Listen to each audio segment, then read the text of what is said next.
Bonjour, dans On ne vous demande pas d'y croire, j'ai le plaisir d'accueillir la fondatrice de l'association Hypnosmosia. Est-ce que je l'ai bien prononcé? Oui, c'est bien ça, c'est Hypnosmosia, c'est ça. Françoise Ruet, bonjour. Bonjour. Et merci d'avoir accepté mon invitation. C'est avec plaisir. Alors parlez-nous un petit peu de cette association que vous avez créée. Alors c'est une association qui a une vocation de bien-être, de mieux-être en fait pour la population, pour tout être vivant même. Ça peut être aussi bien les êtres humains que les animaux, les plantes, voilà. Et au départ, j'avais fait ça pour la Corse du Sud, mais en fait, ça s'élargit à, on va dire, à la planète entière. Ah bon? Oui. Il y a beaucoup de monde qui vous a contacté pour cette association. Elle sert à quoi en fait cette association? Pour regrouper des gens qui travaillent l'hypnose? C'est pour regrouper en fait toutes sortes on va dire, d'accompagnement bref, de médecine naturelle. Okay. On va dire de paramédecine naturelle en fait, des thérapies, ce qu'on appelle les thérapies brèves, et où on a moins besoin d'utiliser par exemple tout ce qui est les médicaments. D'accord. Donc du coup, pour avoir moins d'effets secondaires toxiques sur l'organisme. Bon, vous êtes praticienne en hypnose ericksonienne, c'est ça? Oui, c'est ça. Est-ce que je l'ai bien prononcé? Oui. Tout à l'heure j'ai essayé, mais je suis pas arrivé.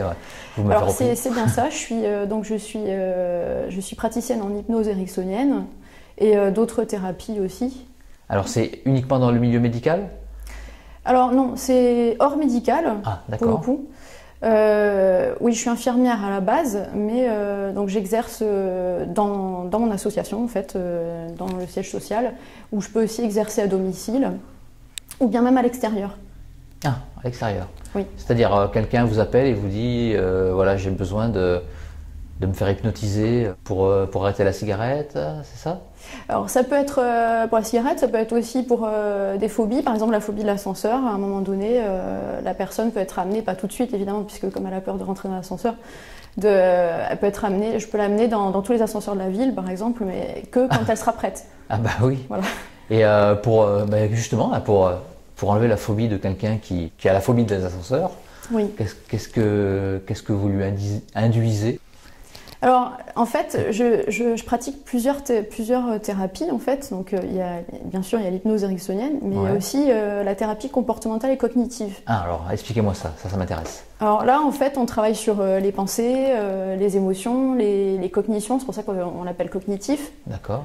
Donc, c'est tout ce qui est pensée, etc. C'est tout le cerveau rationnel, en fait. C'est toutes les pensées conscientes, en fait, qu'on a, et qui conscientisent, on va dire, un peu la peur, quoi. Ouais. Donc ça, c'est intéressant de le travailler de manière consciente. Et après, en hypnose, on complète le travail inconsciemment, en fait. Et ce qui fait qu'en fait, ça fait vraiment un travail complet pour la personne.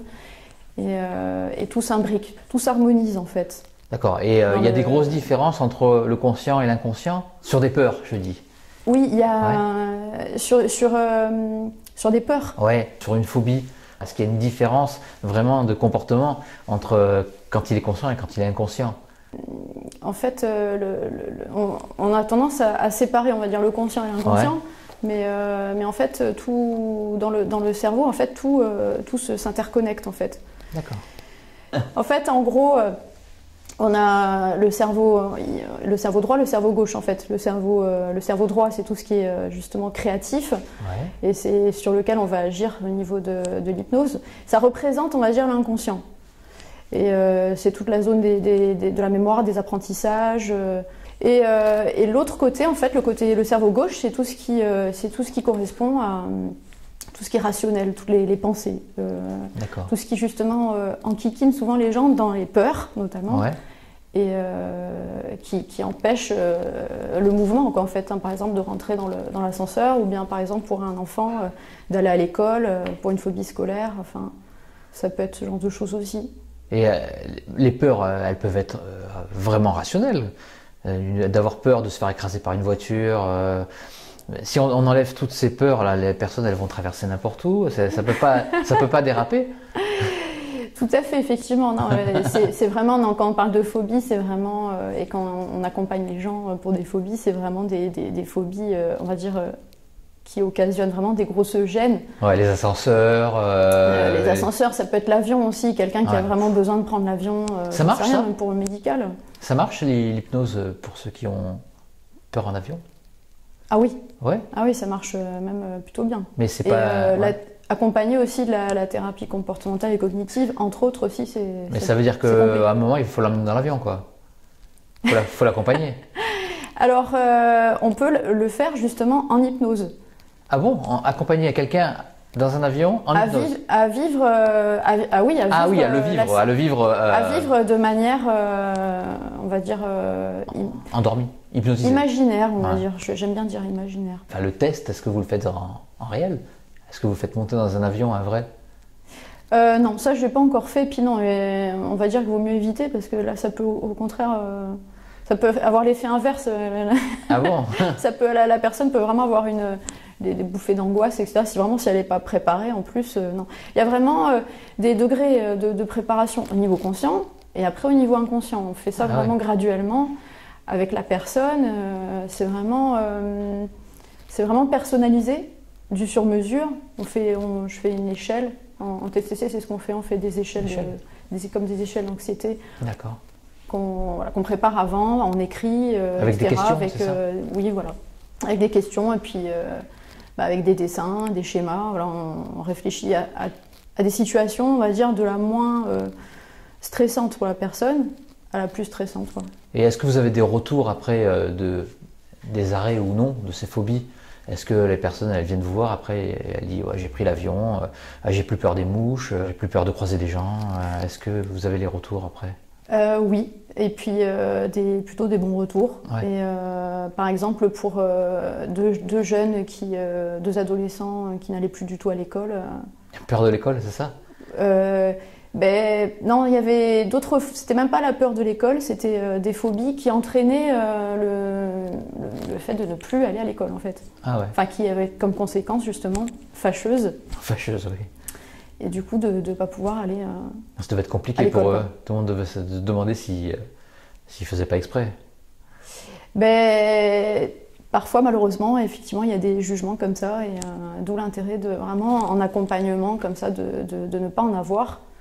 Et puis de prendre au sérieux la personne, sa souffrance quoi, par rapport à sa phobie. La souffrance, est-ce que, par exemple, prenons l'exemple de ces garçons-là qui avaient peur d'aller à l'école, ou je sais pas, c'était la phobie de l'école.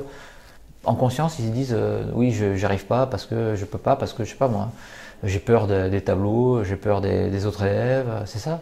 Alors pour le cas d'une adolescente, en fait, c'était en fait la phobie de rougir. Ah bon. Mais ça, elle le savait ou alors vous l'avez découvert après en hypnose? Non, elle le savait. Ah. Elle le savait, elle le voyait, tout le monde le voyait. Enfin, ça la gênait beaucoup parce qu'elle devenait rouge. D'accord. C'était un complexe. Ça s'appelle l'érotophobie d'ailleurs. L'érotophobie. Érotophobie. Érotophobie. Voilà. Mais ça, c'est plus un complexe, non? C'est pas ça? Ça peut partir d'un complexe, mais après ça peut entraîner à force. Après, ça peut entraîner vraiment des rougeurs à vie, avec des traces carrément sur le visage. Si vraiment c'est pas pris en charge, carrément une coupure de la vie sociale. Hein. Et vous avez fait une formation pour l'hypnose ericksonienne? Oui. Alors combien de temps ça dure? Comment ça se passe? Alors j'ai fait la formation à l'Institut Noesis. Donc d'ailleurs je les remercie beaucoup toujours, et je pense que je les remercierai toujours parce que c'est une formation complète, riche, de développement personnel et professionnel du coup, et qui dure en fait pas mal de temps, puisque on a quelques semaines pour se former avec eux en fait en présentiel, et après derrière on a un travail énorme à faire on va dire en parallèle sur nous-mêmes. On doit pratiquer des séances sur nous-mêmes avec des auto-hypnoses. Non, pas auto-hypnose. Ah non, d'accord. On doit aller voir des professionnels. Ah ok. Pour faire des séances sur nous-mêmes en fait. Déjà pour un petit peu aussi avoir encore plus conscience de soi, de nos forces comme de nos faiblesses en fait. Ah ouais. Pour vraiment, on va dire, être carré, être calé pour accompagner quelqu'un, parce que faut vraiment, quand on accompagne quelqu'un en hypnose ericksonienne, il faut vraiment je dirais pas se couper de soi, mais presque, c'est-à-dire s'oublier, en fait, oublier notre monde, toutes nos représentations, nos croyances, même nos valeurs, enfin tout ça. Oublier, nous, notre personnalité, en fait. C'est facile ça? Et travailler que sur le monde de l'autre. Est-ce que c'est facile à oublier tout ça? Eh bien en fait, il faut du travail sur soi. Ah ouais. Et donc c'est vraiment une remise en question même permanente. J'allais dire c'est une remise en question permanente parce que c'est quand même bien ancré quoi. Toutes ces valeurs, toutes ces choses qu'on croit, c'est quand même très ancré. C'est ça, mais en fait on a une manière, en fait on prend beaucoup de recul en fait sur nous-mêmes et de plus en plus, et du coup quand on est avec la personne on est vraiment focalisé, concentré sur son monde. Et en fait plus on pratique évidemment et plus on y arrive aussi. Plus on se peaufine, c'est du développement de toute façon à la fois personnel et professionnel. Et cette formation, elle dure à peu près, du coup, on dira vraiment 2 ans en fait. 2 ans minimum. 2 ans. Oui, parce que il y a beaucoup de livres à lire aussi sur des grands professionnels. On peut lire aussi bien Erickson que Richard Bandler, des grands hypnothérapeutes et des grands psychologues aussi, Carl Rogers. Qui est Carl Rogers? Je ne connais pas. Alors Carl Rogers, c'est un grand psychologue américain qui a donné ses lettres de noblesse, on va dire, notamment à la thérapie comportementale et cognitive. Lui, il a vraiment travaillé sur la personne centrée en fait. La thérapie centrée sur la personne, voilà. Ça. La thérapie centrée sur la personne, avec donc des règles fondamentales. Donc d'écoute bienveillante, d'alliance thérapeutique, de chaleur. Il y a vraiment une atmosphère chaleureuse en fait qu'on crée avec la personne, personnalisée, authentique, bienveillante aussi, et, dans le sens que c'est vraiment personnalisé au monde de la personne. D'accord. L'hypnose ericksonienne, c'est un mélange de tout ça? Ou c'est vraiment l'hypnose est à part, le comportementalisme c'est à part, tout est à part? Alors moi je dirais qu'en fait, on va dire que la plupart beaucoup de professionnels vont séparer tout ça. Mais finalement, quand on connaît bien un peu et qu'on pratique un petit peu tout ce genre de thérapie, ce qui est génial, on va dire, c'est de vraiment prendre ce qu'on pense qui est le plus efficace en fait dans chaque thérapie, dans chaque protocole, et puis pas forcément non plus se cantonner au protocole. Il faut aussi être créatif. Je le vois de plus en plus ça parmi les thérapeutes. C'est ça, tout le monde fait un petit peu à sa sauce, selon son ressenti, et ils suivent des règles évidemment qui existent, qui sont établies. Mais tout le monde prend quelques libertés. Alors en fait, je prends des libertés, mais quand même dans un cadre. Donc il y a quand même un cadre que je pose, que j'ai appris à poser. Qui fixe ce cadre d'ailleurs? C'est pas la médecine? Non, c'est le professionnel qui est en face de la personne, donc c'est moi qui pose le cadre. D'accord, donc vous posez le cadre selon vos convictions, selon vos valeurs. Déjà, j'ai quand même une grande éthique, puisque à la base je suis infirmière, donc j'ai appris vraiment à être respectueuse des valeurs de la personne, de son identité personnelle, de tout ça, quoi. Oui, quand je disais un cadre, moi, j'y pensais à un cadre légal, comme l'ordre des médecins, un conseil de l'ordre ou un truc comme ça, où il y a un cadre vraiment légal. Est-ce qu'il y a un cadre pour l'hypnose? C'est régulé? Alors pour l'instant, ce n'est pas complètement réglementé. Là, de plus en plus, on va dire que l'État cherche, avec le corps médical, à réglementer la pratique. Ah ouais. Parce que maintenant, on s'en sert même dans les hôpitaux. Il y a des opérations même c'est ça. Sous hypnose. Après, moi, l'institut par lequel je me suis formée, l'Institut Noesis, lui, il est quand même agrémenté par un organisme sérieux. D'accord. Le Datadoc. Donc c'est quand même un organisme sérieux. Et c'est important parce que, faut le dire, parce qu'effectivement, il y a des personnes qui se forment en 4 jours sur Internet et qui se disent hypnothérapeutes. Voilà. Et là, évidemment... c'était mon interrogation, elle était là. Je sais, c'est pour ça que j'ai fini par en venir. Non, je voulais pas vous dire, vous êtes comme tous les autres, là, vous allez sur YouTube et puis vous vous formez en 2 jours. Non, non, pas du tout. Au contraire, là, c'est quelque chose de très sérieux. Ben oui, exactement. Et puis bon, là, je trouve que l'avantage en travaillant aussi de manière privée, donc sur soi, avec des vrais professionnels du coup, avec d'autres hypnothérapeutes qui sont, voilà, dont on a une liste, on ne va pas aller voir n'importe qui pour se faire superviser, entre autres. Ouais. Il y a des supervisions aussi. Ah, qui supervise? Nos formateurs. Et puis, c'est-à-dire, ils viennent vous voir comme ça à l'improviste des fois? Déjà, on a le diplôme, on a déjà plusieurs séances à répertorier. Ouais. On donne le descriptif, etc. Puis après, pour accéder au diplôme, on donne tout notre pédagogie, tout ce qu'on a fait pour la personne, etc. Enfin, c'est quand même bien, bien cadré, quoi. Et vous avez des traces de tout ce que vous faites? Oui. Ah, ça c'est bien, ça aussi. Ouais. On ne sait jamais ce qui peut arriver. Oui, c'est vrai. Ah. Puis bon, même, c'est important pour moi d'avoir un suivi derrière, parce que quand je reçois la personne la 2e fois, la 3e fois, j'aime bien quand même revoir tout ce qui a été fait. Bien sûr. Et je fais ce qu'on appelle des feedbacks. Donc, c'est-à-dire la personne revient, je lui demande comment ça s'est passé pour vous depuis la dernière fois. Est-ce que vous vous souvenez de ce qu'on a fait? Des fois, pas du tout. D'ailleurs, la personne ne se souvient même pas. Si vous l'avez mis dans une hypnose trop profonde, peut-être, elle ne se souvient plus de rien. Non, même pas, parce que j'aime bien pratiquer plutôt les transes légères. Ouais. Pour vraiment que la personne, déjà parce que j'ai ma croyance, je sais pas, peut-être qu'elle est...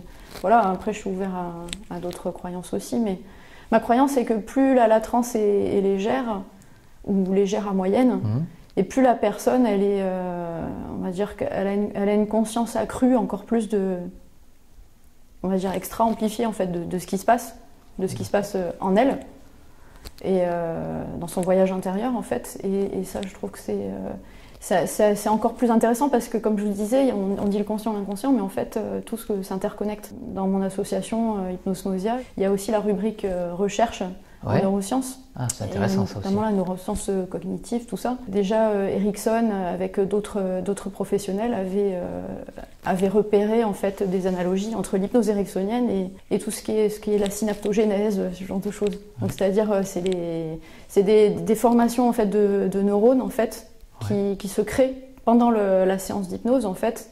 Il y a des créations de synapses en fait, et ça fait ça crée en fait des nouveaux circuits pour l'objectif de la personne positif, avec des suggestions, on parlait de suggestions tout à l'heure, mais avec des suggestions de bien-être, de mieux-être pour son objectif précis. Et est-ce qu'il y a toujours des recherches sur l'hypnose? Ah oui, partout dans le monde. Hein. Partout dans le monde? Oui. D'accord. Et vous avez des sites où vous pouvez suivre des nouvelles découvertes? Oui. Ouais. Oui, puis depuis toujours, je me suis toujours intéressée à tout ça. Puis je regarde tous les magazines, les magazines de sciences, de neurosciences. Qu'est-ce qui vous a poussé à aller vers l'hypnose? Alors, je dirais que c'est un chemin vraiment naturel, en fait. Déjà depuis toute jeune, je m'intéressais à l'être humain en général, en fait, tout complètement. En fait. Je me posais déjà pas mal de questions. Et sur l'univers, tout ça. Ouais. En fait, j'avais vraiment envie d'aider mon prochain, en fait. C'est-à-dire que déjà, quand j'étais adolescente, je pensais... j'étais inspirée par Nelson Mandela, Martin Luther King, Gandhi, toutes ces grandes personnalités qui, pour moi, en fait, faisaient changer le cours de l'humanité. Complètement. Et aussi, déjà, en fait, sans le savoir, en fait, j'avais un petit peu ce côté spirituel, en fait, qui était au fond de moi, en fait, hein, mais que je développe de plus en plus maintenant, d'ailleurs. Parce que je pratique aussi le Reiki. Ah, vous avez quel niveau? Je suis au 2e degré. Ah, bien. Voilà. Bientôt les soins à distance, alors? Oui, je peux déjà assister au 2e degré aussi. Ouais. Je crois que c'était le 3e, ça. Non, le 2e. D'accord. Ouais. D'accord. Après... Est-ce que vous en servez le 3e degré, j'aimerais bien, mais pour l'instant, je préfère intégrer le 2e degré. bien comme il faut pour ensuite aller au troisième. Est-ce qu'on peut se servir du Reiki avec l'hypnose? Est-ce qu'un mélange des deux peut être intéressant? Bonne question. Alors, j'ai commencé un petit peu à l'expérimenter. Ouais. Donc, effectivement, ça a donné des résultats, mais ça me demande un peu plus encore plus de, on va dire, de travail pour moi, parce que c'est une autre dimension encore, en plus. Après, il faut que la personne soit ouverte aussi. Oui, aussi. Voilà, c'est aussi avec l'accord de la personne. Bien sûr. Voilà. Et ça donne quoi comme différence? Est-ce que c'est peut-être plus facile à soulager certains maux, certaines phobies? On profite du canal, peut-être? Alors, là, je vais loin. Oui, non, mais ça pourrait, oui. Bon, il faut savoir qu'en hypnose, plus on pratique en hypnose ericksonienne et plus on accroît ses capacités, on va dire, télépathiques. Ça aussi, c'est intéressant pour votre émission. Oui, on ne vous demande pas d'y croire. On ne vous demande pas d'y croire. C'est assez intéressant parce que des fois, j'ai des messages qui me viennent pendant une séance d'hypnose. Et donc après, je le dis après, en fait, à la fin de la séance, où voilà, si vraiment je sens qu'il faut le dire. Donc vous êtes médium en même temps? Alors, j'aime pas forcément canal, dire on va dire, un petit canal. Disons que ça peut m'arriver d'avoir comme des petits messages. Mais alors moi, du coup, dans ma croyance, c'est pas forcément le canal. Ouais. Moi, ça serait plus justement sur des capacités de télépathie et plutôt du coup. Mais télépathie avec qui? Avec l'inconscient de l'autre, en fait. Ah, d'accord. Oui, avec votre cerveau, en fait. Ouais. Mais avec l'inconscient, donc lui, il ne sait pas. Par exemple, imaginons qu'il ait une douleur sur le côté droit, et votre petite voix, elle vous dit mais c'est pas sur le côté droit, il a mal au pied en fait, il a eu un accident et ça donne la douleur sur le côté droit. Vous pensez que c'est l'inconscient qui le sait? En général, c'est pas ce genre de message que j'ai. C'est carrément des prénoms, par exemple. Des prénoms que la personne ne m'a même pas dites. Ah oui. Dit, pardon. Et elle les connaît au moins, elle? Oui. Donc justement, pour moi, ça m'impressionne. Et justement, ça m'impressionne tellement que j'ai encore plus envie de faire des recherches. Et vous les entendez comment? Très clairement? Alors c'est drôle parce que c'est pas... Oui, c'est quand même clairement, mais pas pas non plus comme quand on parle là. C'est-à-dire que c'est vraiment dans la tête. Je croyais que vous alliez me dire, justement, j'entends quelque chose. Non. J'ai vu votre regard, je me suis dit, qu'est-ce qu'elle va me dire? Non. Ah, donc je savais pas, c'était une capacité que je ne connaissais pas de vous. Alors, mais attention, hein, c'est pas tout le temps. Et voilà, j'ai des rêves prémonitoires aussi, ça m'arrive. Ça m'est déjà arrivé aussi au cours de ma vie. D'accord. Même des choses particulières, hein, ça peut être sur...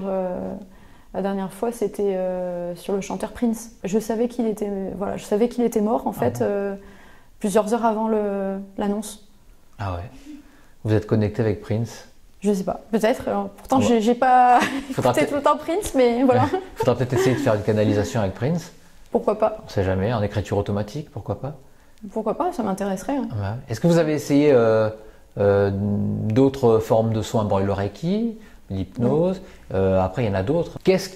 Comment vous voyez la suite? Est-ce que vous voulez aller plus loin dans l'hypnose, plus loin dans la médiumnité, plus loin dans tout? En fait, je fais vraiment selon mes ressentis.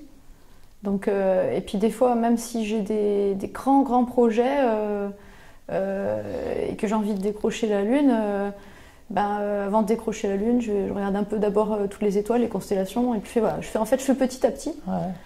Et puis vraiment en fonction aussi de plein de paramètres, parce qu'en fait, même des fois on a envie de quelque chose, et puis en fait, on n'arrive pas à mettre tout en place tout de suite. Ah ouais, bien sûr. Il y a tout un parcours en fait. Déjà, je vous ai dit pour le 2e degré Reiki, j'ai très envie de passer le 3e, mais je sens que c'est pas le moment. Attendre. En fait, voilà, il faut que je sente que ce soit le moment, que vraiment que je le sente complètement. Que au niveau de tout, que je sois OK partout en fait. Quand je dis partout, c'est le corps, le cerveau, c'est le corps, la tête, le cœur aussi, l'âme, enfin voilà. Vous travaillez en indépendant? Je travaille en indépendant, mais je suis en train d'essayer de trouver des chercheurs et d'autres personnes qui s'occupent du bien-être pour se réunir. Oui, d'accord, l'association.